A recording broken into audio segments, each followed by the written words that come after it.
pun sering tersendat diganggu oleh peristiwa-peristiwa politik. Tapi kalau dari ukuran-ukuran ekonomi, ukuran-ukuran pendidikan dan sebagainya, ya gampang aja lah. Seperti saya hidup di desa, semua ini Mas Umam gitu, nggak bayangkan bisa kalau Indonesia tidak maju dari waktu ke waktu bisa ambil lulus doktor dari Australia, saya bisa jadi profesor dan macam-macam, saudara bisa di sini, itu kan karena kita punya Indonesia yang besar yang harus kita rawat gitu, sehingga tidak boleh putus asa. Nah saudara, saya baca saja ini tulisan saya sedikit biar nanti lebih banyak dialognya. Oh ya, sebelum nyapa teman-teman yang di Amsterdam, selamat siang untuk waktu Indonesia, mungkin di sana masih agak pagi sekarang. Mudah-mudahan Anda bisa mengikuti acara ini dengan baik. Saudara sekalian, kepada saya diminta perjuangan demokrasi di Indonesia. Saya baca aja butir-butirnya. Pertama, demokrasi itu adalah pilihan terbaik. Demokrasi memang bukan sistem yang sempurna. Bahkan oleh para pencetusnya dulu, pencetus awalnya yang dianggap lahir di Yunani gitu, paling tidak teorinya gitu, demokrasi ini sebagai sistem yang cacat sejak lahir. Misalnya Plato menteorikan teori Massalia. Di dalam demokrasi itu akan terjadi teori massa liar. Orang biasanya kan demokrasi yang berkerumun-kerumun itu kadang-kala menimbulkan kegaduhan yang tidak perlu, kerusuhan. Plato juga yang mengatakan ketika orang bodoh-bodoh disuruh memilih, maka nanti yang terjadi adalah jual beli suara. Karena demokrasi itu menganggap rakyat awam yang tidak terdidik itu mempunyai hak yang sama. Jadi sejak awal sudah dianggap. Kalau Aristoteles mengatakan demokrasi itu ya melahirkan banyak demagog. Demagog itu pembohong-pembohong politik, berpidato gitu. Pokoknya kalau saya jadi besok kamu tak kasih ini gitu. Nanti kalau sudah terpilih turun sedikit lagi, turun sedikit lagi, turun sedikit lagi. Nggak ada akhirnya. Itu demagog. Karena nggak ngitung sebenarnya apa yang dijanjikan. Nah, jadi demokrasi itu cacat sejak lahir. Tetapi demokrasi tetap dianggap yang terbaik dari semua sistem yang ada. Demokrasi, oligarki, ada anarki, ohlokrasi, tirani, itu semua dari putaran teorinya Polybius tentang siklus ketata pemerintahan itu yang terbaik tetap demokrasi. Asalkan kalau demokrasi itu kan, demokrasi itu jeleknya kan cenderung menimbulkan anarki. Kalau bebas, demokrasi itu kan intinya kebebasan, bebas itu anarki. Tapi kalau sebelum terjadi anarki ini ada nomokrasi, agar demokrasi tidak menjadi anarki. Nomokrasi itu artinya penegakan hukum, supremasi hukum. Maka demokrasi itu akan berjalan relatif baik. Ya seperti yang saya baca dari tesisnya Mas Umam dulu. Di Indonesia aja yang gagal kan. Katanya nih, kata Mas Umam dulu waktu Indonesia, Pak, saya nggak tahu apa sekarang masih berlaku tuh ya pendapatnya.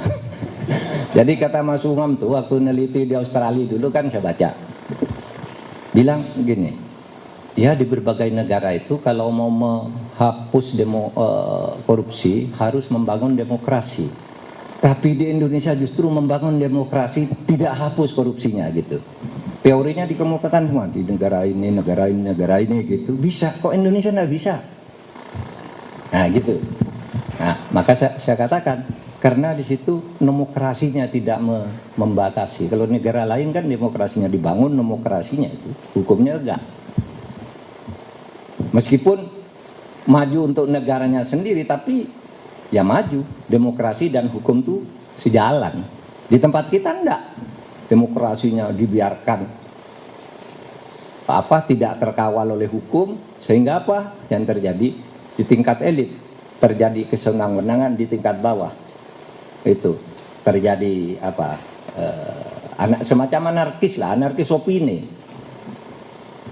Sehingga yang terjadi, kalau pinjam istilahnya Pak Dahlan Iskan, kebenaran baru, bukan kebenaran yang benar-benar logis. Sekarang ada kebenaran baru karena kebebasan yang ditopang oleh medsos, kemajuan teknologi informasi yang tidak dikawal juga oleh penegakan hukum yang benar. Nah, saudara, saya ingin mengutip dulu apa yang disampaikan oleh Bung Hatta. Sekitar 15 tahun sebelum Indonesia merdeka, tepatnya pada tahun 1931, Bung Hatta sudah menulis, perlunya kita ini memilih demokrasi kalau besok akan merdeka. Dan Bung Hatta mengingatkan juga, hati-hati, demokrasi itu ada penyakitnya juga, meskipun harus kita pilih sebagai pilihan yang paling baik gitu. Ketika istilah demokrasi masuk ke gelanggang gerakan perjuangan kemerdekaan Indonesia, banyak yang menyebut, itu demokrasi barat, itu demokrasi impor, itu waktu itu tahun 1931. Demokrasi impor itu tidak boleh diberlakukan di Indonesia. Kita harus memakai demokrasi asli. Tapi ketika ditanya demokrasi asli itu apa? Gitu. Maka Hatta yang menjelaskan begini, demokrasi asli itu adalah demokrasi yang berintikan daulat rakyat yang hidup sebelum munculnya feodalisme di Indonesia. Jadi dulu Indonesia tuh, kata Bung Hatta tuh, demokrasinya musyawarah desa, lalu kerjasama, hidup bersama dalam bentuk kolektivisme. Sesudah itu muncul penguasa-penguasa lokal yang membangun feodalisme. Disusul oleh munculnya Belanda, penjajahan. Nah, kata Hatta, kita besok bangun demokrasi, namanya bolehlah pakai kedaulatan rakyat atau sovereignty, demokrasi, tapi itu artinya daulat rakyat. Di mana apa intinya? Daulat rakyat kita itu kolektivisme, kata Hatta. Daulat rakyat kita tuh kolektivisme, dan sekarang kalau mau merdeka diperbarui dengan kolektivisme baru itu. Kalau dulu kolektivisme, kekayaan itu dikelola bersama lalu dimakan sama-sama, dibagi gitu. Tanahnya kamu keluarga ini dapat ini, tahun depan tertambah lagi, dibagi lagi gitu. Ke depan, kata Bung Hatta, kita kelola dalam bentuk produksi koperasi. Sehingga kata usaha bersama untuk kemakmuran rakyat itu asli dari Hatta, yang kemudian masuk di Undang Dasar Ekonomi, disusun sebagai usaha bersama dengan asas kekeluargaan ini yang ditulis Hatta tahun 31, yang sampai sekarang tetap melekat di Undang Dasar kita. Nah, tapi Hatta mengingatkan gini, jadi kita terima demokrasi dari Barat, tapi kita saring. Kita kembangkan demokrasi lokal, tapi kita aktualkan.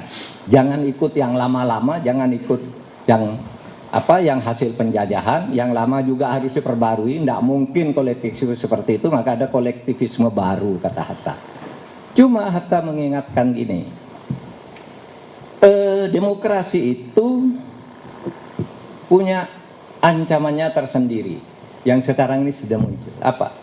Demokrasi itu kalau tidak dijaga dengan kedisiplinan moral dan tata aturan, itu akan menjadi alat untuk membunuh demokrasi. Itu Hatta yang nulis. Kata Hatta itu, ingat, hati-hati kamu semua, wahai bangsaku, kedaulatan rakyat itu bisa dipakai untuk membunuh kedaulatan rakyat. Ini kata Hatta. Apa artinya? Orang melakukan korupsi melalui proses demokrasi. Parlemen digunakan, saya ini wakil rakyat, bisa membuat apa saja yang membunuh rakyat. Sekarang itu keluhan orang. Sedang terjadi korupsi di sini dibangun melalui demokrasi. Hukum yang otoriter dibangun melalui proses hukum atas nama demokrasi. Gimana caranya ya? Saya yang punya DPR, saya yang menentukan. Kamu mau apa? Lu saya yang menentukan di sini. Nah itu yang dulu diingatkan oleh Hatta. Yang sekarang ini banyak terjadi. Demokrasi membunuh demokrasi. Nah, saudara sekalian,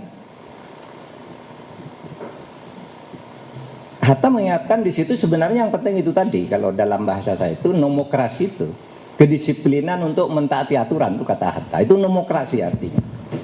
Demokrasi itu supremasi hukum. Demokrasi itu kedaulatan rakyat, nomokrasi itu kedaulatan hukum. Itu harus bersama. Tidak bisa. Anda mau hanya hukum tanpa demokrasi itu sewenang-wenang. Anda mau demokrasi kalau tidak ada hukum itu anarki. Oleh sebab itu harus seimbang. Dua ini jadi kata kunci. Demokrasi dan nomokrasi ini pasangan. Suami istri yang tidak bisa dipisahkan di dalam suatu negara yang ingin maju. Nah, saudara, Indonesia sendiri ketika akan merdeka sesudah 15 tahun, 14 tahun Hatta menulis yang begini ini kan terus merdeka tuh. Mau merdeka itu dibentuk Badan Penyelidik Usaha Persiapan Kemerdekaan, Dokuritsu Zunbi Kyosakai. Tugasnya apa? Menyusun sebuah rencana negara dalam undang-undang dasar di mana nanti Indonesia merdeka. Terjadi perdebatan. Apakah kita mau pakai demokrasi itu berdebat dulu sampai di voting? Di voting. Nanti dilihat di buku catatan itu risalah persidangan itu di voting. Bung Karno misalnya ingin kita bentuk republik lah. Republik itu waktu itu kata lain dari demokrasi. Karena di undang dasar yang asli itu kata demokrasi tidak ada loh. Tidak ada kata. Ya, yang sekarang ini baru ada kata demokrasi undang-undang dasar sesudah itu. Yang asli itu tidak ada satupun kata demokrasi. Dan dipakai kata kerakyatan. Kedaulatan rakyat. Nah, itu bentuk pemerintahannya nanti republik. Nah itu sampai di voting. Karena ada yang tidak setuju bentuk republik itu tidak mendidik, tidak menyatukan apa gitu. Terlalu bebas rakyat disuruh menentukan pilihannya sendiri sampai di voting. 55 mendukung bentuk republik, demokrasi, 6 mendukung bentuk kerajaan. 1 abstain, ada yang nulis 2 abstain karena waktu itu belum tertib lah anggota BPPK itu berapa sih sebenarnya? Kadangkala ditulis 63, kadangkala 62 gitu.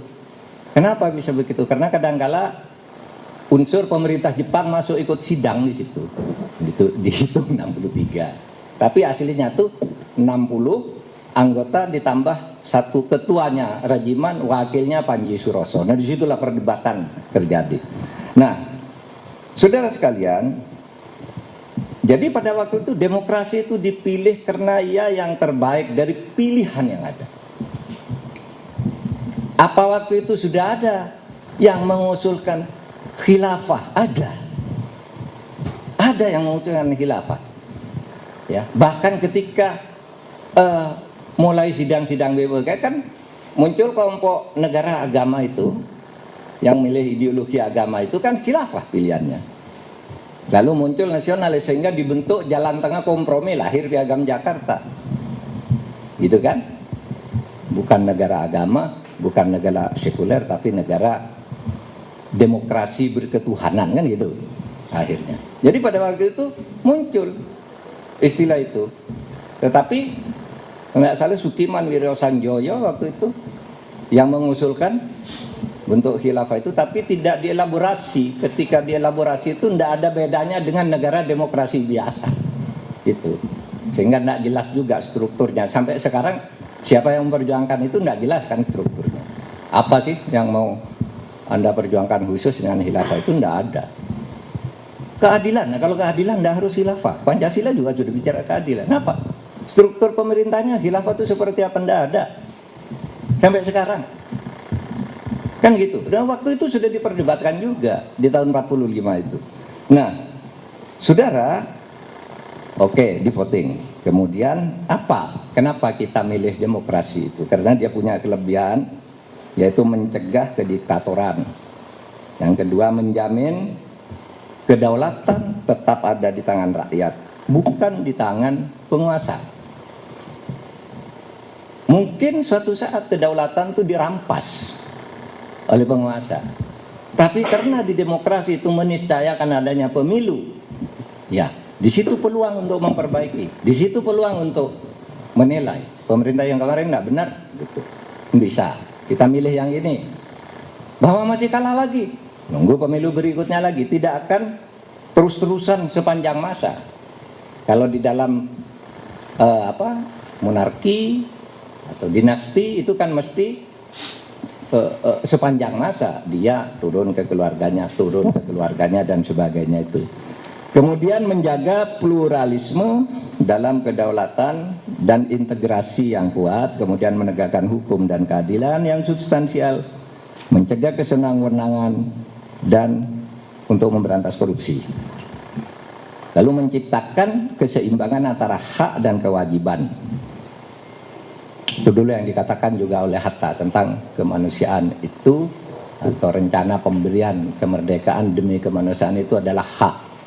Tapi jangan lupa, kita bukan hanya menerima hak, tapi juga menerima kewajiban dan tanggung jawab. Nah, itu sebenarnya demokrasi. Nah, sekarang saudara, saya ingin katakan, dinamika perjuangan demokrasi di Indonesia itu tidak pernah berhenti di satu konsep. Karena dari waktu ke waktu itu berubah. Coba nih, ketika Indonesia merdeka, demokrasinya apa? Demokrasi dengan sistem pemerintahan presidensil. Bung Karno presiden, dibantu oleh sebuah komite nasional Indonesia pusat. Jadi Bung Karno itu tertinggi, diprotes oleh Syahrir dan kawan-kawan, itu peninggalan Jepang itu fasis, kata Syahrir, harus diubah. Didesak pemerintah keluar maklumat nomor X. Demokrasinya berubah hanya dalam waktu 1,5 bulan sesudah Indonesia merdeka, apa? Berubah menjadi demokrasi parlementer.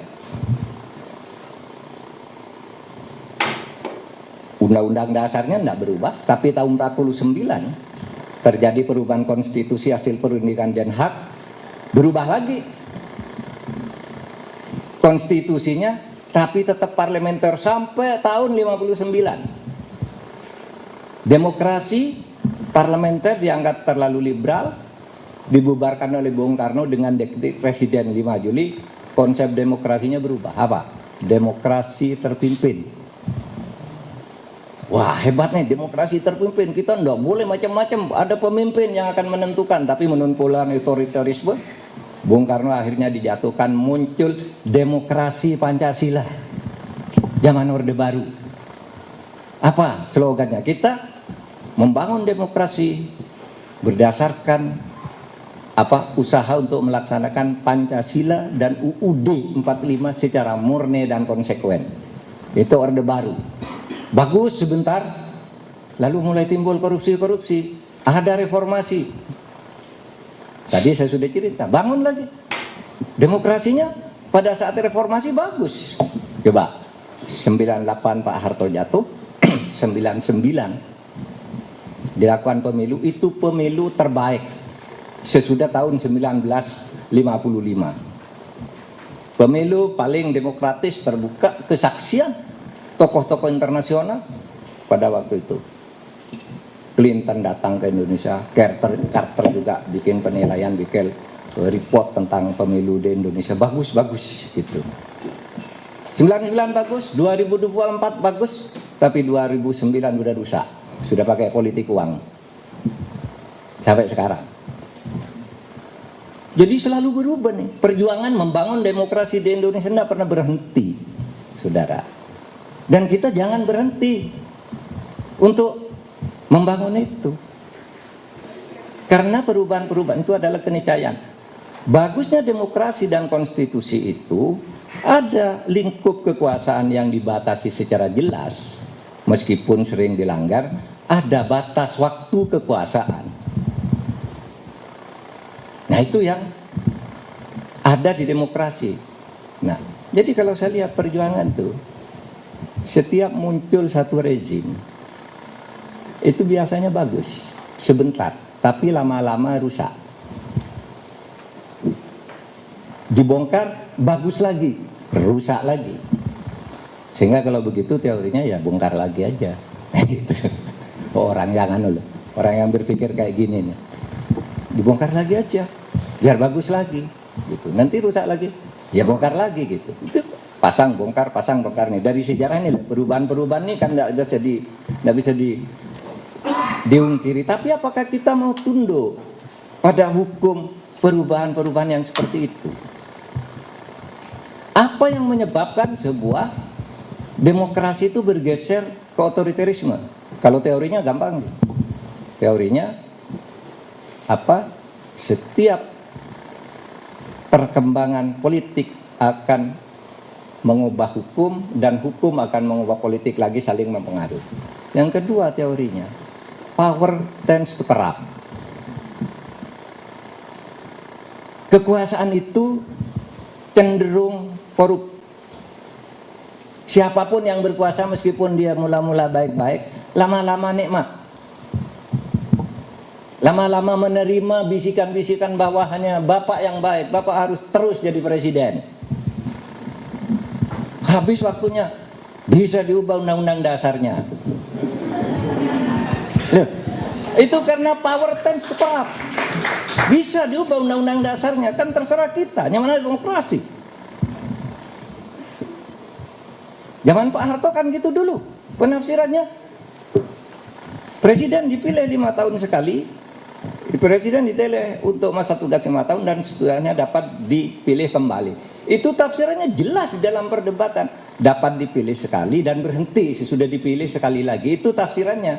Karena kalau bisa dipilih berkali-kali cukup kalimatnya undang-undang dasar itu presiden dipilih setiap 5 tahun sekali. Titik. Itu bisa berkali-kali. Tapi Pak Harto bisa 5 tahun dipilih lagi sampai 7 kali operasi sesar. Sudah, jadi siapapun yang berkuasa itu punya kecenderungan. Bahkan saya pernah baca buku tentang Pak Harto itu. Judulnya Di Antara Para Sahabat. Sahabat-sahabat Pak Harto itu hidup. Ceritanya Pak Harto itu dulu ketika Bung Karno jatuh disuruh jadi presiden tidak mau. Itu betul. Nggak mau, kenapa? Saya tidak pernah menyiapkan diri jadi presiden, kata Pak Harto. Kalau gitu siapa? Itu Pak Nasution aja. Pak Nasution bilang, saya nggak mau, saya orang Batak. Orang Batak nggak mungkin jadi presiden di Indonesia, kata dia waktu itu. Nggak tahu sekarang. Tapi waktu itu dia menteorikan itu tertulis kesaksian-kesaksian itu. Sampai akhirnya apa? Datang ke Bung Karno, sudahlah Bung Karno lagi aja presiden. Bung Karno meneruskan aja presiden. Syaratnya satu, membubarkan PKI. Datanglah utusan ke Bung Karno. Pak, Bapak aja tetap presiden, tapi PKI tolong dibubarkan. Angkatan Darat minta PKI dibubarkan. Bung Karno enggak mau, enggak. Kalau saya presiden, soko guru politik di Indonesia sejak dulu saya sudah menulis, ya, Nasakom, nasionalisme, agama dan komunis. Bung Karno kuat pendiriannya. Kemudian, saudara, akhirnya apa? Pak Harto, oke kalau begitu sudah. Bung Karno selesai sampai di sini. Saya mau jadi presiden 1 tahun. Baca. TAP MPRS pengangkatan presiden itu adalah tahun 67 diangkat tahun 68 harus ganti. Mengangkat Soeharto sebagai penjabat presiden sampai dengan tahun 68. Sudah itu pemilu. Tapi tadi power tends to corrupt. Sesudah Pak Harto berkuasa tadinya enggak mau, nah sekarang enggak mau diganti. Enggak mau diganti. Dibilang enggak bisa pemilu 68, itu ada di sejarah. Nggak bisa pemilu 68 kata Pak Harto, nggak bisa. Kenapa? Belum siap undang-undangnya, belum ini. Beri waktu saya lagi untuk menyelesaikan undang-undangnya sampai tahun 69, pemilunya tahun 71. Dibuat lagi tap MPR.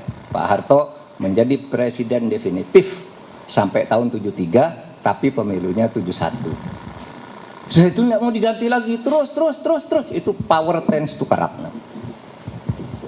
Kekuasaan itu meskipun orangnya baik, kalau sistem pengawasannya dan pembatasan yang tidak baik, akan muncul begundal-begundal yang membisiki orang, kamu bagus, jangan diganti.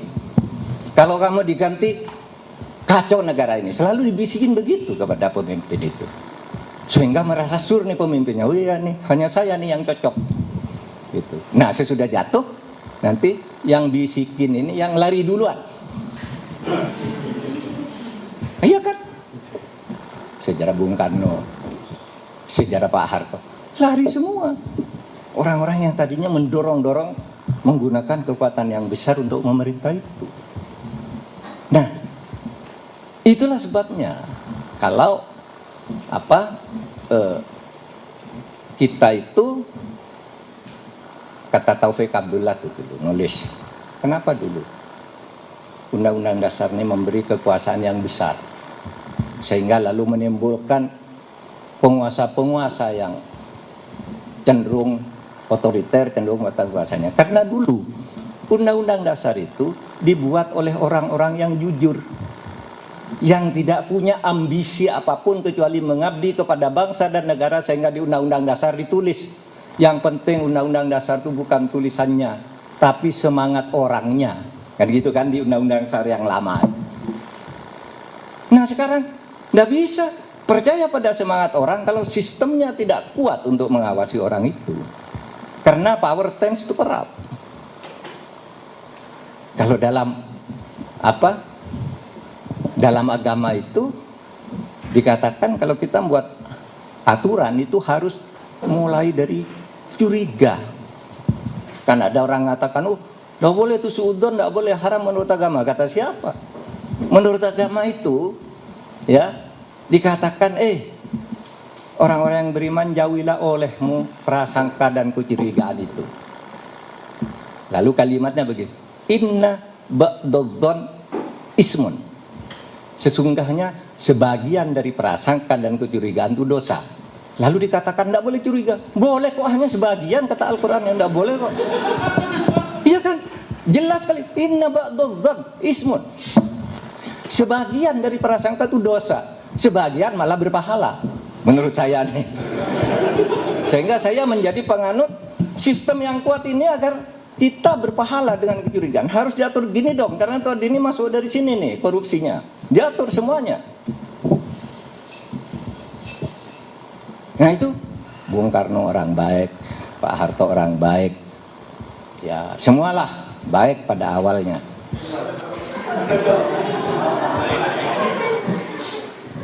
Oleh sebab itu diatur demokrasi kita. Di era reformasi itu apa yang tidak kita buat?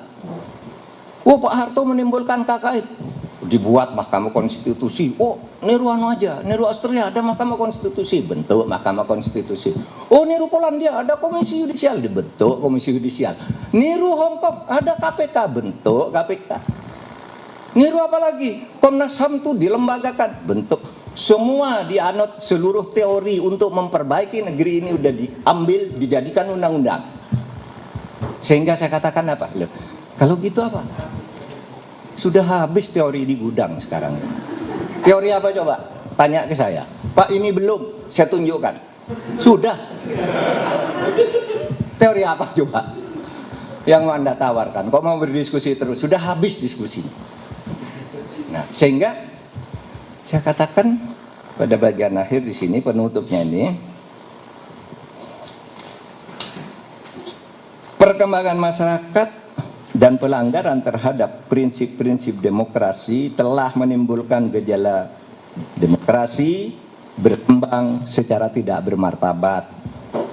Itulah sebabnya terjadi dinamika hukum tata negara secara terus-menerus untuk memperbaikinya atas nama demokrasi, meskipun nyatanya setiap perubahan selalu mudah diakali dan diselewengkan sehingga diubah dan diubah lagi. Itu tadi, berubah. Karena akal manusianya itu. Yang terjadi adalah apa yang sudah diingatkan oleh Bung Hatta pada tahun 1930-an, yakni di tingkat atas pada elit politik terjadi penggunaan demokrasi untuk membunuh demokrasi. Berkolusi, kamu kursinya berapa, yuk buat ini. Pak, rakyat tidak setuju, enggak, kita sudah mayoritas, kalau dihitung udah 62%. Nah, itu demokrasi membunuh demokrasi. Itu Hatta sudah mengatakan pada waktu itu. Di tingkat bawah terjadi gejala anarki. Bung Hatta menulis juga jangan sampai anarki loh. Oleh sebab itu disiplin pada peraturan, pada nomokrasi itu penting. Gitu. Saudara, saya sering ditanya, mau ditata bagaimana lagi keadaan kalau seperti ini? Saya bilang sudah habis teori di gudang. Masalahnya sekarang ini, sukma demokrasi asli yang dikatakan oleh Bung Hatta, yaitu gotong royong untuk kemakmuran bersama, dan sukma hukum, yaitu moral dan etika, tampaknya sudah agak terlepas dari kehidupan kita berbangsa dan bernegara. Itu dulu sebagai pengantar. Assalamualaikum warahmatullahi wabarakatuh.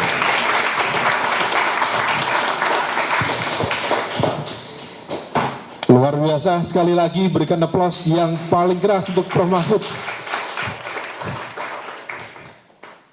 Gimana? Makin optimis atau makin pesimis? Tapi itulah cerdasnya Prof. Mahfud. Jet-jetnya sebenarnya kena semua, tapi tipis dan tidak diarahkan pada satu pihak. Tapi semuanya udah paham ya.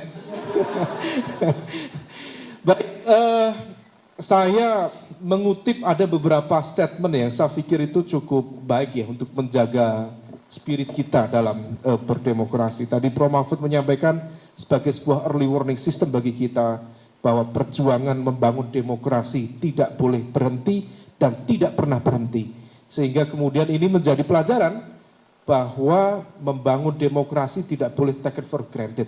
Tidak boleh hanya berhenti di sekolah demokrasi ini saja, tetapi harus terus berkembang.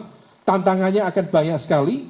Kalau misal kemudian tadi teorinya sudah habis, ya ciptakan teori baru, dan semoga nanti akan ada tantangan-tantangan baru yang bisa diselesaikan bersama. Dan yang terpenting, hati-hati. Pesan Prof. Mahfud sangat clear dan sepertinya sangat kontekstual terkait dengan demokrasi membunuh demokrasi. Kami Prof di 2022 ya, mungkin Prof. Mahfud masih di Menko, kebetulan ada riset, kebetulan kerjasama dengan lembaga di Washington, minta untuk dilakukan assessment terhadap kualitas demokrasi. Sama, bahwa proses pelemahan demokrasi di Indonesia hampir mayoritas menggunakan argumen dan instrumen demokrasi. Narasinya macam-macam dan instrumennya juga beragam. Dan per hari ini ternyata betul terkonfirmasi disampaikan Prof. Mahfud bahwa pembunuhan, kalau pembunuhan mungkin agak ekstrim ya, pelemahan terhadap pilar-pilar demokrasi itu dilakukan dengan instrumen dan narasi yang seolah pro-demokrasi, tapi sejatinya dia melemahkan pilar-pilar demokrasi itu sendiri. Langsung saja, sesi tanya jawab. Ada cukup banyak, 1, 2, 3, 4. Ini ada yang sudah menahan diri, nanti ada yang di online, tapi saya minta satu orang satu pertanyaan saja. Ya, kalau semalam pengalaman satu orang sampai 3 pertanyaan, enggak. Satu orang satu pertanyaan, tetapkan prioritas pertanyaan paling top yang bisa Anda ajukan. Mumpung di sini ada Prof. Mahfud, bukan Anda menguji Prof. Mahfud, karena level Anda yang diuji Prof. Mahfud. Ini bukan KPU Prof. Dan nggak boleh ada yang begini-begini, tak pendem kepalanya. Ini sekolah demokrasi sopan-sopan semua ini. Oke, langsung saja. 1, 2, 3 yang ngacung, 5 berarti ya, oke. Satu pertanyaan, jangan panjang-panjang, straight to the point. Dari depan, silakan Mas. Bismillahirrahmanirrahim. Terima kasih Pak Mahfud, saya agak ragu sebenarnya mau bertanya, tapi dapat sokongan dari Pak Joko. Saya Berlian Idris Pak, saya sehari-hari dokter jantung. Saya ingin menanyakan mengenai perubahan ya. Kita ini seperti bicara mana ayam, mana telur lebih dulu yang keluar gitu atau yang ada. Tapi kalau dari pengalaman Pak Mahfud sendiri yang sudah berada di dalam, begitu, kira-kira apa way forward nih? Where do we go from here?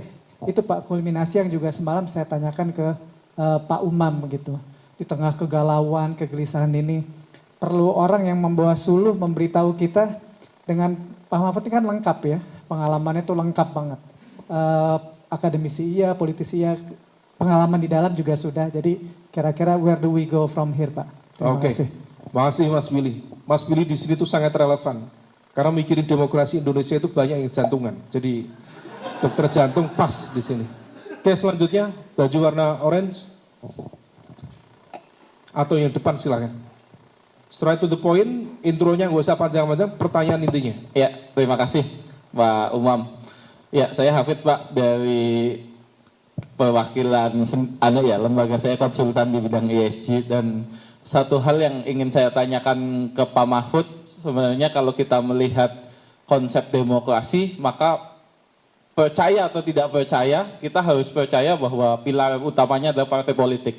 Dan inilah bobrok demokrasi kita tidak pasca reformasi mungkin banyak mengembangkan banyak lembaga, tapi kita minus melakukan kontrol terhadap partai politik. Kira-kira ke depan apa solusi untuk melakukan perbaikan atau renovasi total di dalam tubuh partai politik ini, Pak Mahfud? Terima kasih. Oke, masih Mas Hafid. Selanjutnya. Ya, terima kasih Prof. Mahfud, Mas Umam. Saya Jeko dari Jakarta. Pertanyaan saya, sesi sebelumnya Prof, ini pemaparan dari Menteri PPN Bappenas tentang RPJPN.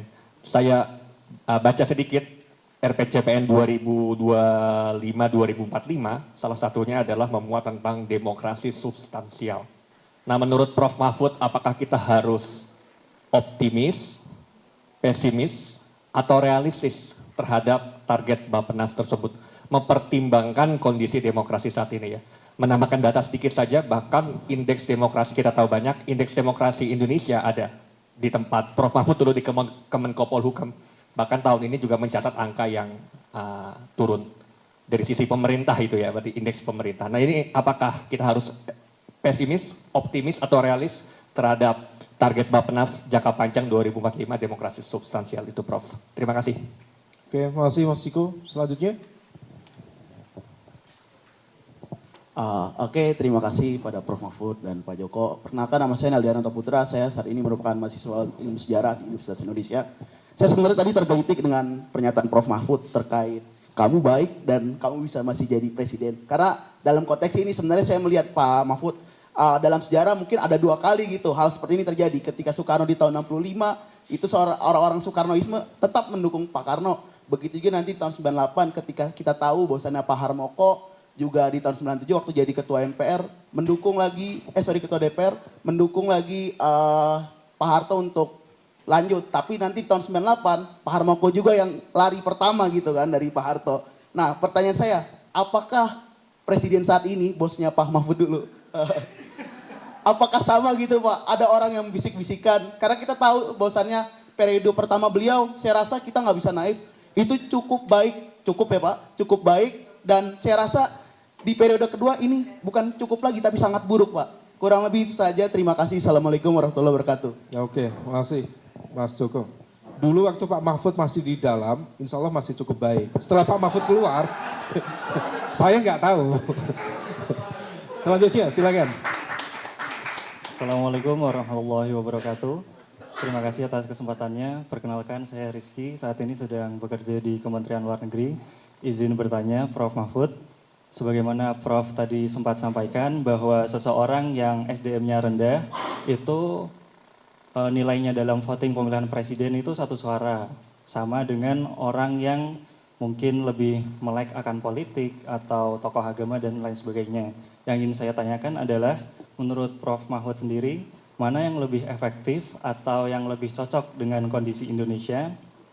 Pemilihan presiden dipilih langsung oleh rakyat melalui voting, atau pemilihan presiden dipilih melalui musyawarah mufakat di lembaga legislatif, misal MPR dan DPR. Terima kasih. Assalamualaikum warahmatullahi wabarakatuh. Oke, good point. Masih Mas Rizky atas pertanyaan terakhir. Saya pikir ini sangat penting untuk direfleksikan karena tampaknya di MPR sudah ada manuver yang cukup masif untuk melakukan perubahan itu. Dan kemarin sudah diusahakan, diikhtiarkan oleh orang baik tadi, tapi sepertinya tidak disetujui oleh beberapa kekuatan. Kita langsung saja Prof, kepada Prof Mahfud. Prof, sebenarnya ada batasan waktu, tapi untuk Prof Mahfud batasan kita hilangkan Prof, terserah aja Prof. Kalau di undangan itu jam 14 sampai jam 15. Kalau sampai jam 15 berarti kurang 7 menit menurut kata saya. Tapi baik, kita sesuaikan. Saudara, mana tuh yang didahulukan? Ayam, telur atau ayam? Dulu gini, saya dapat cerita dari Gus Dur. Gus Dur tuh Presiden Soeharto tuh pada saat menjabat presiden pertama punya 2 ajudan. Yang satu Ustadz, yang satu TNI. Yang Ustadz ini mengajarkan Pak, menurut agama, setiap sesuatu harus dimulai dari yang kanan. Kalau tentara, enggak Pak, dalam baris-baris berbaris tentara itu mulai dari kiri. Nah gitu kan. Nah suatu saat Pak Harto mau naik mobil. Ketika kaki kanannya mau naik, dipegang oleh ajudan yang tentara. Pak, dari kaki kiri, Bapak kan tentara. Ketika mau naik, kaki kirinya dipegang oleh sang ustadz. Jangan Pak, menurut agama harus kanan. Terus saling tarik dari tentara. Akhirnya apa? Butin datang, yang sudah datang, saya sudah di dalam. Ada apa ini kok lama-lama Pak Harto? Ini loh Bu, kata Pak Harto. Kata ini suruh naik dari kaki kiri, kata ini dari kanan. Lalu sama Butin, udah nggak usah pikir, naik aja dorong, masuk. Artinya apa? Artinya harus cepat ambil keputusan, kata Gus Dur. Waktu itu kan saya minta petunjuk. Pak Presiden, saya tuh kok diangkat jadi Menhan, saya nggak tahu apa-apa ini. Gitu. Menurut ini begini, saya nggak ngerti. Katanya, dulu Pak Harto tuh lalu cirain kayak tadi. Nanti Pak Mahfud kalau ada apa-apa cepat aja ambil keputusan. Jangan sampai rusak karena orang berdebat itu. Nah itu Gus Dur. Nah sehingga nanti saya sampaikan anunya. Sekaligus dengan penanya yang kedua. Ini Pak mau perubahan, ini kan bagaimanapun kalau demokrasi itu pilarnya parpol. Nah itu masalahnya. Mau memperbaiki sesuatu itu harus lewat parpol. Tapi ketika disampaikan ke parpol, parpolnya enggak mau. Mulai dari mana? Contoh nih. Kami pemerintah mengajukan undang-undang perampasan aset untuk memberantas korupsi dan pembatasan uang kartal. Kita baik masyarakat mendukung tuh di mana-mana tuh perampasan aset bagus. Masuk ke DPR mana bisa. Kami ini kata parpolnya, kata anggota DPR, kami ini hanya Korea di sini. Yang menentukan tuh bos di sana. Bapak bilang ke bos di sana itu, jangan bilang ke kami gitu. Parpol kan, sudah dikomunikasikan ke sana, wah belum, nggak bisa. Terus mulai dari mana? Itu problemnya. Oleh sebab itu saya begini, saudara, jangan saya katakan untuk semuanya, kita tuh jangan pernah berputus asa. Dalam keadaan tadi, demokrasi timbul tenggelam itu, kalau dari beberapa segi, misalnya dari segi ekonomi, pendidikan dan sebagainya, itu kita akan terus maju di tengah tantangan-tantangan demokrasi timbul tenggelam itu. Nah sekarang orang, dulu waktu saya kecil orang, waduh bisa kuliah itu enggak terbayangkan, apalagi sampai ke luar negeri. Sekarang orang mau ke luar negeri asal pinter aja, beasiswa banyak sekali. Karena apa? Kita maju sebagai negara. Negara udah menyediakan dana. Oleh sebab itu urusan politiknya ini, mari kita tata jangan sampai putus asa. Apa kuncinya? Saudara, gini, saya belakangan ini sering berteriak begini. Kita dukung Pak Prabowo untuk tampil secara kuat. Kenapa? Loh, dia sudah terpilih. Kita menolak juga nggak bisa. Oleh sebab itu dia harus tampil sebagai presiden. Tidak tergantung pada orang lain. Tidak tergantung juga pada komitmen-komitmen politik dalam rangka taktis. Begitu tampil, perbaiki ini semua. Bisa. Dan saya katakan Pak Prabowo, punya Anda modal untuk itu? Iya, menurut saya punya. Dia tentara. Biasanya sangat nasionalis. Meskipun ada yang mengatakan tentara itu anti demokrasi misalnya. Tapi dia sangat nasionalis. Yang kedua, dia konsisten. Kita eksplor aja nih ke publik, Pak Prabowo itu tegas. Pak Prabowo itu konsisten. Pak Prabowo itu sudah pernah berjanji negara ini hanya akan baik kalau demokrasi. Nah, kata Pak Prabowo, saya ini orang berpendidikan barat, percaya bahwa yang bisa memperbaiki negara itu adalah demokrasi dan tegaknya hukum. Oleh sebab itu saya tidak akan kompromi terhadap korupsi. Itu kata Pak Prabowo. Ini eksplor agar Pak Prabowo pede betul nanti ketika dilantik. Tidak terikat pada siapa-siapa.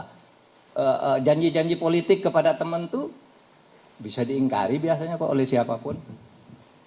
Kemarin janji ini, janji enggak, saya ingin memperbaiki negeri ini. Itu momentum untuk memenuhi janji-janji Pak Prabowo yang sejak tahun 2014 dijanjikan. Nah, surat kita tidak, saya terutama, tidak berharap apa-apa dari itu. Hanya ingin muncul presiden yang kuat sesuai dengan tuntutan konstitusi. Kuatnya untuk apa? Untuk membangun demokrasi dan penegakan hukum, memimpin pemberantasan korupsi. Nah, saudara, momentum itu ada. Dan saya tahu juga, teman-teman saya pimpinan parpol itu, baik-baiklah kalau bicara. Mengeluh, Pak, gimana nih keadaan seperti ini. Ini ketua umum parpol. Sekarang ya bergabung misalnya kalau ketemu Pak, ke depan harus diperbaiki. Rusak negara ini kalau pakai sistem transaksi politik seperti ini. Dia yang bilang ke saya ketika itu sebelum musim pencalonan itu. Artinya apa? Kenapa dia sekarang melakukan itu? Karena dia terjebak pada situasi. Mereka ini kita beritahu, Anda punya momentum untuk memperbaiki periode kepemimpinan di DPR yang akan datang. Jangan larut kepada janji-janji penyanderaan kalau itu memang ada. Lepas itu. Begitu 21 Oktober, lakukan perbaikan-perbaikan kalau ingin menyelamatkan negara ini. Jadi jangan putus asa mana telur, mana ayam itu, yaitu kata Gus Dur tadi. Buat aja, mana peluangnya ada, dorong aja masuk. Gitu. Nah, saudara, demokrasi substansial. Apakah Bapak optimis? Gini, saudara, istilah demokrasi substantif itu sudah lama. Sudah lama, bahkan tahun 93 ketika saya menulis disertasi sudah menggunakan teori itu juga. Demokrasi substansi dan demokrasi formal, demokrasi prosedural dan demokrasi substansial. Nah, kalau di dalam teorinya semua orang ingin substansi. Setiap perubahan itu agar demokrasinya tidak formalitas semata-mata, karena demokrasi yang hanya formalitas itu tadi. Bung Hatta, Pak Umam yang mengatakan kedaulatan rakyat membunuh kedaulatan rakyat. Jadi kata membunuh itu dari Bung Hatta, tapi dia bilangnya di barat waktu itu kan belum merdeka, ya. Nah, sehingga sekarang banyak yang menggunakan korupsi itu dibangun melalui demokrasi. Ya banyak sih yang bilang seperti Lidl yang sering saya tip itu, ya di Indonesia itu korupsi tumbuh melalui proses-proses resmi. Dibuatkan hukumnya agar korupsi itu sah gitu. Nah, itu yang namanya hukum konservatif. Hukum ortodoks. Hukum itu dibuat sebagai alat untuk mengesahkan hal yang salah agar menjadi benar dan tidak bisa dihukum. Saya punya cerita panjang tentang ini, tapi nanti lain kali. Nah, sehingga 2 hari lalu saya ketemu dengan teman saya, Pak A.S. Hikam. Diskusi tentang ini di rumah. Lalu ceritanya gini, gimana Pak Hikam demokrasi kita? Aduh Pak, katanya, demokrasi di tempat kita ini bukan demokrasi cacat katanya. Apa? Demokrasi gagal bagi Hikam. Meskipun orang kalau lihat dari indeksnya itu masih cacat atau tidak sempurna. Tapi demokrasi gagal. Lalu dia ceritakan. Nah, apa yang ingin saya katakan? Kita jangan pernah pesimis. Ada momentum. Kalau terpaksa momentumnya ini hanya kita dapat sedikit, 5 tahun lagi kan ada lagi. Saudara percaya dengan saya, keributan politik ini nanti akan reda setelah pelantikan kabinet 21 Oktober. Mungkin akan menemukan polanya. Tapi percayalah, awal tahun 2027, 2 tahun, itu sudah akan sibuk pemilihan berikutnya. Karena pendaftaran nanti pemilu berikutnya kan 2018, 2028, 2029 udah pemilihan di awal. Sehingga kita punya momentum, banyak yang harus kita gunakan dengan sebaik-baiknya. Pak, itu Pak Jokowi itu ada pembisik-pembisik kayak Harmoko gitu tadi, yang kemudian lari.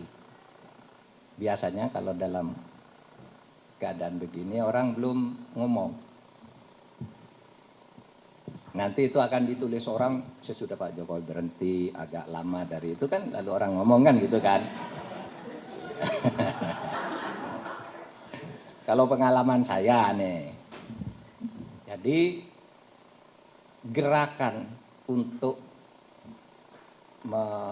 menambah jabatan Pak Jokowi, apakah itu menambah periode atau memperpanjang itu, memang waktu itu muncul di orang-orang di kabinet. Udah nggak bisa dirahasiakan lah, itu kan ada gerakan ini, gerakan itu, pidato ini di kabinet. Tapi pada waktu itu penolakan masyarakat keras, Bu Mega keras sekali. Sehingga suatu saat saya datang ke Pak Jokowi, di Istana Bogor. Pak, ini nih di masyarakat ramai sekali nih Pak, Bapak mau memperpanjang jabatan atau apa? Nah, pada waktu itu Pak Jokowi mengatakan, Pak Mahfud, apakah rakyat belum tahu bahwa siapa yang berpikir memperpanjang jabatan saya itu mencari muka kepada saya? Yang mengusulkan saya memperpanjang jabatan itu nampar muka saya. Itu kata Pak Jokowi. Nah, kalau gitu Pak, umumkan kepada para menteri. Sidang kabinet. Pak Jokowi lo bilang, jadwal pemilu sudah ditetapkan. Gitu kan. Para menteri jangan bicara lagi perpanjangan jabatan. Disiarkan langsung. Nah, saya tahu nih ada yang main di sini, ada yang main di sini kan. Nah, saya masuk di sini, ya pura-pura enggak tahu aja. Pokoknya Pak Jokowi bilang begitu, keluar dari istana, saya diperintahkan oleh Pak Jokowi untuk mempersiapkan pemilu. Pemilu tidak boleh diundur, periode tidak bisa bertambah. Ini saya kan. Ketika ini harus menteri ini, menteri itu, ngadakan ini, ngadakan itu. Saya jalan. Saya yang diperintah. Dan Pak Presiden sendiri yang memimpin rapat. Jadwal pemilu harus ditetapkan. Saya rapat jadwal pemilu itu di kantor saya. Beberapa menteri saya ini dari Presiden. Nah, kan sulit lalu ikut arus itu kan. Karena sudah ada jadwal yang bisa memfait akompli bahwa ini harus jalan. Nah, saya kira ini bisa jejak digitalnya itu gampang dicari kok. Di saat-saat orang ribut mempersiapkan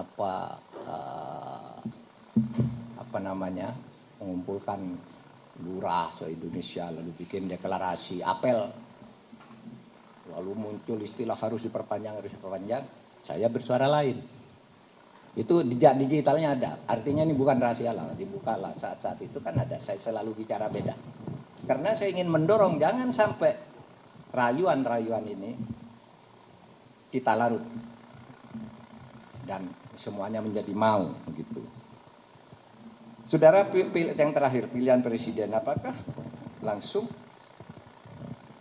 lewat MPR sebaiknya? Itu gini, dulu ketika lewat MPR itu dianggap koruptif, dianggap konspiratif karena MPR itu semuanya diangkat oleh presiden.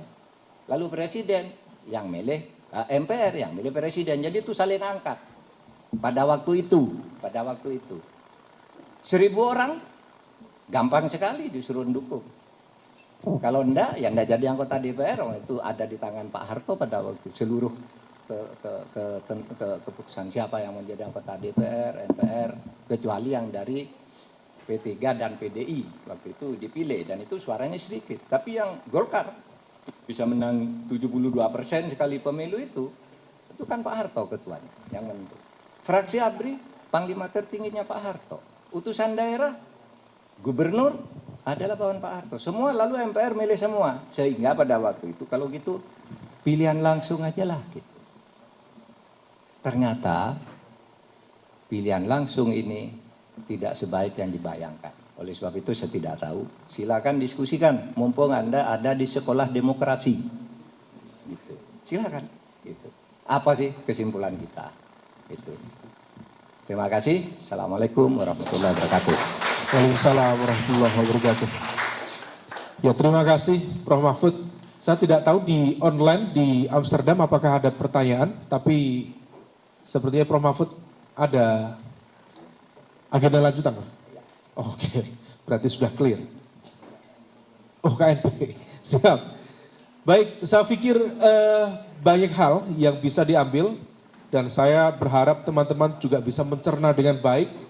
Dan sekali lagi, sekolah demokrasi bukan kemudian memperpanjang pesimisme terhadap pembangunan demokrasi di Indonesia, tetapi sekali lagi ini latar belakangnya beragam, Prof. Kita ibaratkan kalau misal demokrasi itu seperti oksigen di era pandemi dulu, kita pikir kalau oksigen itu ada biasa-biasa saja. Tetapi kalau misal demokrasi semakin rusak, dan kemudian kita tersengal-sengal, kita baru tahu bagaimana kemudian kita membutuhkan demokrasi itu. Di sini ada dari UI, ada dari tadi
Gue sih kalau soal Tanur terus sama si ini, enggak soal ini si Edward Tanur itu, Ronald Tanur yang kemarin, sama soal itu apa namanya judi online, Yante. Ya, dulu aja paling.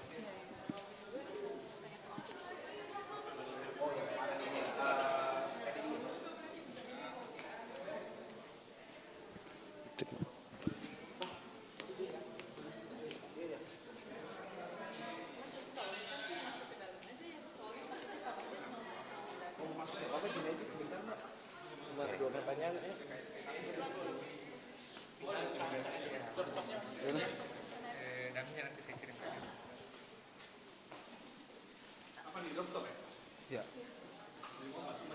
Iya, dari Kompas TV. Ya.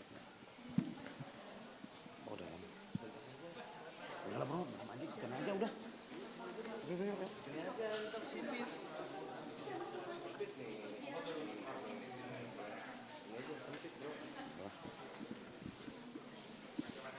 Acara ini dulu aja paling ya. Doorstop ya? Doorstop Pak. Sedikit Pak. Dari Kompas TV Pak. Dari Vietnam. Kompas TV lagi. Pak Mahfud.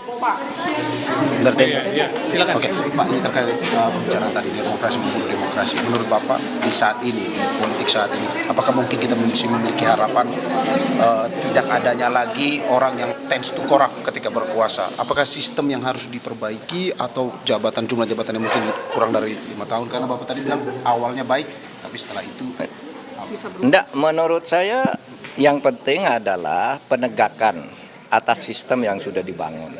Sehingga saya selalu mengatakan kalau bicara aturan itu semuanya udah ada. Yang ada kan di oknum pada akhirnya. Nah, oleh sebab itu ya kalau dalam jangka pendek adalah seleksi-seleksi di dalam jabatan-jabatan publik ya. Ada KPK, ada macam-macam, kemudian bahkan juga kabinet tidak lama lagi. Itu supaya memilih pejabat-pejabat yang bisa menegakkan berlakunya sistem yang sudah disepakati bersama ini di lapangan. Ini kan kadang-kala ada kolusi di sini, sesudah rakyat ribut dibawa ke DPR, diselesaikan oleh DPR, ya kan, ditutup kasusnya misalnya di DPR. Kamu jangan tanya, Bapak punya bukti tentang ini? Saya punya bukti, yang saya dulu kan ribut di situ, karena saya mengusulkan ini ditutup di situ kan, ya kayak gitu-gitu. Nah yang begini nih, mumpung ada momentum periode politik baru supaya semuanya memulai untuk memperbaiki. Tidak usah saling menyalahkan yang lalu-lalu, udah. Saya optimis Pak Prabowo bisa. Kita mendoakan Pak Prabowo bisa dan sehat. Gitu ya. Terus Pak, apalagi? Ini kan tanggal 27 kuda tuli Pak, 1996 kuda tuli. Nah, itu kan kata PDI udah mengajukan untuk jadi pelanggaran HAM berat ya Pak ya setiap tahunnya gitu. Nah, sampai sekarang kenapa belum selesai ya Pak? Apa sih Pak ininya tanpa? Ya enggak tahu itu, ya pelanggaran HAM berat itu beda dengan kejahatan berat. Kalau pelanggaran HAM berat itu yang menentukan hanya Komnas HAM. Oleh sebab itu pertanyaannya tidak bisa ke selain Komnas HAM. Komnas HAM yang bisa menjawab kenapa sih kok tidak pelanggaran HAM berat. Karena menurut undang-undang setiap kejahatan yang mau di label sebagai pelanggaran HAM berat itu hanya Komnas HAM yang menentukan. Lalu pemerintah menerima rekomendasinya. Nah kalau kejahatan berat itu ada di polisi dan Kejaksaan Agung. Ada di APH yang di tingkat eksekutif. KPK juga bisa, kejahatan korupsi misalnya. Cukup ya. Pak soal Ronald Tanur ini vonis bebas oleh PN Surabaya. Aduh, jangan terlalu banyak nanti kamu enggak muat juga. Muat Pak. Yang soal itu Pak. Dikit ambil aja. Pak, terakhir Pak. Pak, dikit Pak. Udah Pak, cukup. Oh, iya.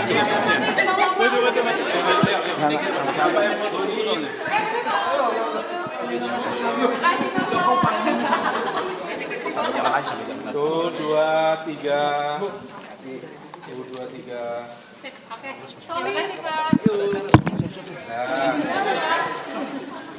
Yang orangnya Mas Bahlil mana? Yang dikit soal Pak Ronald Tanur yang ditonus bebas. Kenapa? Ya nanti kita lihat ya apa alasannya. Saya usul agar Mahkamah Agung menurunkan bawasnya, badan pengawasnya ya itu bertanya. Karena kalau logika publik itu kan kejahatannya sudah nyata gitu ya, dakwaan jaksa juga sudah cukup ada bukti, ada video dan ada logika-logika yang disambung itu terjadi. Tapi kok bisa bebas? Mungkin hakim punya alasan lain. Kita tidak boleh juga a priori lalu hakimnya salah. Kita lihat aja nanti perkembangannya. Bapak izin mau minta giting ulang tahun. Terima kasih Pak Mahfud. Aman.